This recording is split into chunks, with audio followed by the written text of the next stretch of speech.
नागपुर में संघ शताब्दी वर्ष के अवसर पर स्वर्गीय विलास फडणवीस स्मृति जीवाला पुरस्कार 2026 का आयोजन किया गया। पंच परिवर्तन पर कार्य करने वाले समाज सेवकों को मान्यवरों के हस्ते सम्मानित किया गया। नागपुर के कालिदास ऑडिटोरियम में स्वर्गीय विलास फडणवीस स्मृति जीवाला पुरस्कार 2026 समारोह भव्य रूप से संपन्न हुआ। संघ शताब्दी वर्ष के अवसर पर आयोजित इस कार्यक्रम में स्वदेशी, सामाजिक समरसता, पर्यावरण संरक्षण, नागरिक कर्तव्य और कुटुंब प्रबोधन इन पंच परिवर्तन क्षेत्रों में उल्लेखनीय योगदान देने वाले व्यक्तियों को सम्मानित किया गया। कार्यक्रम की अध्यक्षता विदर्भ प्रांत सह संघचालक श्रीधर राव गाडगे ने की। पुरस्कार वितरण पद्मश्री डॉक्टर धनंजय सखदेव सहित 5 मान्यवरों के शुभ हस्ते हुआ। आयोजन में बड़ी संख्या में नागरिक और परिवारजन उपस्थित रहे। त्यांच्या 13वीच्या दिवशी सुद्धा त्यांनी 2 संस्थांना सहयोग राशी दिली आणि सामाजिक बांधिलकी जोपासली। ही त्यांची शिकवण आम्ही फडणवीस परिवाराने कायम ठेवायची ठरवले। 7 नोव्हेंबर 2013 मध्ये विलासजींचे निधन झाले। 7 नोव्हेंबर 2014 ला त्यांच्या प्रथम पुण्यतिथी आम्ही सामाजिक संस्थेत सहयोग देण्याचे ठरवले। अविनाश काका संघवी सदैव आमच्या सोबत होतेच। त्यांनी सुचवले की आपण ही राशी पुरस्कार माध्यमातून त्यांनी त्यांच्या हयातीत सुरू केलेल्या वसुंधरा कन्या निवास यास देऊ। ही संकल्पना आम्ही परमपूजनीय सरसंघचालक यांच्या समोर घेऊन गेलो। त्यांना सोहळ्याचं निमंत्रण देण्यास गेलो तेव्हा परमपूजनीय संघचालकजींनी म्हटलं की या पुरस्काराचं नाव जिव्हाळा ठेवा, कारण की विलासजी म्हणजे मूर्तिमंत जिव्हाळा। तेव्हापासून आज हे 13वे वर्ष आहे। जिव्हाळ्याचा झरा अखंडित चालू आहे। यात कोविड काळ सुद्धा अपवाद नाही। फक्त कोविड काळात पुण्यतिथीच्या दिवशी होणारा हा सोहळा जन्मतिथीच्या दिवशी सुरू झाला। हाच काय तो छोटा बदल। सुरुवातीला हा पुरस्कार फक्त फडणवीस कुटुंबाचा होता। 2-3 वर्षानंतरच अविनाशजी संघवी, विलासजी देशपांडे व विलासजींचे अनेक बंधुवर्ग आम्हाला यात योगदान द्यायचे असं आग्रह धरू लागले व हा पुरस्कार नंतर फडणवीस परिवाराचा न राहता विलासजींच्या परिवाराचा झाला। जनरली हा पुरस्कार्थी निवडताना आम्ही असे अनसंग हिरोज निवडतो जे समाजात चांगला बदल घडवून आणण्यासाठी एकाकी झुंज देत असतात। संघाचं जे 100 वर्षात काम वाढलंय त्यामागे प्रचारक हा एक फार मोठा फॅक्टर आहे। तर प्रचारकांच्या प्रेरणा काय असतात, त्यांचं जीवन कसं असतं, त्यांना आयुष्यामध्ये आशा निराशा सगळ्यात माणूस म्हणून सगळ्यांच्याच वाट्याला येत असतात। तरीही आयुष्यभर एखादी प्रेरणा जपणं आणि आयुष्यभर ते परत निभावणं ही फार कठीण गोष्ट आहे।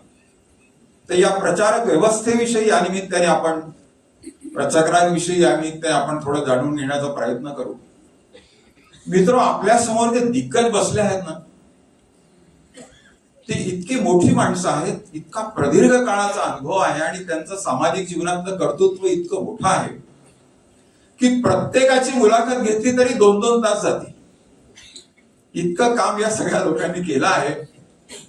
पण आपल्याला कमी वेळामध्ये थोडक्यामध्ये त्यांचा थोडासा आपल्याला या सगळ्या प्रचारकांमध्ये ते सिनियर पण आहेत म्हणून पहिला नंबर त्यांचा घ्यावा। तेव्हा स्वर्गवास झाला त्यावेळी मी ओडिसीत होतो आणि त्यांचा तो शेवटचा त्यांनी एकेका बॅचमध्ये भेटत होते। तर शेवटची बॅच आमची होती। तर ते हे सगळे आपले जे मोठमोठ्या लोकांचे शब्द त्याच्यामुळे आपल्या मनात एक विचार आला की संघाची जी शिकवण आहे की आपल्या देशासाठी आपण काहीतरी करावं, आपल्या समाजसेवा करावी, हा विचार पहिल्यापासून मनात होता। दुसरा भाग असा आहे की डॉक्टर झाल्यानंतर आपण मग विचार करतो की संघातनं आपण शिकलो की आपल्याला समाजसेवा करायची आहे, तर मग आपला मेडिकल एज्युकेशनचा आपला कुठे उपयोग होईल। तर मग असा विचार झाला की where there is no doctor, जिथे डॉक्टर नाही आहे आणि आपल्या ज्ञानाचा उपयोग होईल तिथे जाऊन आपण काम करावं। तिसरा भाग होता मग मी खापरीला आपला विवेकानंद मेडिकल मिशन आहे तिथे जात होतो। तिथे डॉक्टर शिलेला बहुतेक सगळ्यांना माहीत असतील की ते नागपुरातले पहिले म्हणजे दाम्पत्य दोघे लोहारदगामध्ये त्यांनी इतके वर्ष काम केलं। ते माझ्यासाठी एक मॉडेल होते। त्यांच्याशी बोलल्यावर त्यांनी सांगितलं की आपण हे काम म्हणजे एक डॉक्टर आणि वनवासी क्षेत्रात जाऊन काम करू शकतो। त्याच्यामुळे हे सगळं ठेवून शेवटी मग मी निर्णय केला की आपण सुद्धा अशा प्रकारचं काम करू शकतो। आणि मग मी संघाच्या अधिकाऱ्यांना सांगितलं की मी वनवासी क्षेत्रात काम करायला तयार आहे। त्याच्यानंतर मग अधिकाऱ्याशी बोलल्यानंतर पूजनीय बाळासाहेब देवरस त्यांनी मला सांगितलं की वायनाडमध्ये विवेकानंद मेडिकल मिशन सुरू झालेलं आहे, तिथे डॉक्टर नाही, तिथे जा. त्यांच्या ह्याच्याप्रमाणे आम्ही 1980 मध्ये वायनाडला पोहोचतो. 80 साली ते प्रचारक निघाले. धनंजयजी जो मुलगा MBBS करतो त्या काळामध्ये, तर साधारणतः MBBSचं करिअर केल्यानंतर त्या तरुणाच्या मनामध्ये जीवन असं साधारणतः त्याच्या मनामध्ये एक करिअर असतं, आपलं हॉस्पिटल करू, अमुक करू, तमुक करू. अशा वेळी त्या तरुण वयामध्ये प्रचारक जावं आणि आपलं पुढचं आयुष्य डॉक्टर असतानाही असा विचार तुमच्या मनात कसा आला? म्हणजे नक्की त्यावेळी काय प्रेरणा होत्या तुमच्या मनामध्ये? पहिला जो भाग आहे तो तर डॉक्टर साहेबांनी सांगितल्याप्रमाणे कॉमन आहे. आम्ही पण गांधीनगर शाखेमध्ये शिशु संरक्षक असल्यापासून शाखेत होतो, वेगवेगळ्या जबाबदाऱ्या होत.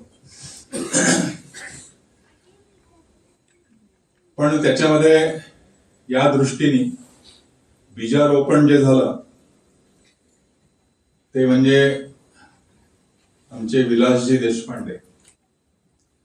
मी फायनल इयर इंजिनिअरिंगचा शेवटचा पेपर देऊन आल्यानंतर त्या रात्री त्यांनी माझ्याशी 2 तास गप्पा गोष्टी केल्या आणि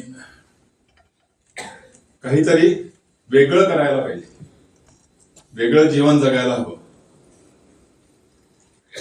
त्याच्या आधी 1975-76 मध्ये आणीबाणीच्या काळात आपल्यापैकी बऱ्याच सगळ्यांनाच ऑलमोस्ट त्याचा अनुभव आहे. जेव्हा सत्याग्रहाचा निर्णय झाला, माझी या सगळ्यांबरोबरच इच्छा निश्चितपणे होती, पण घरून परवानगी मिळाली नाही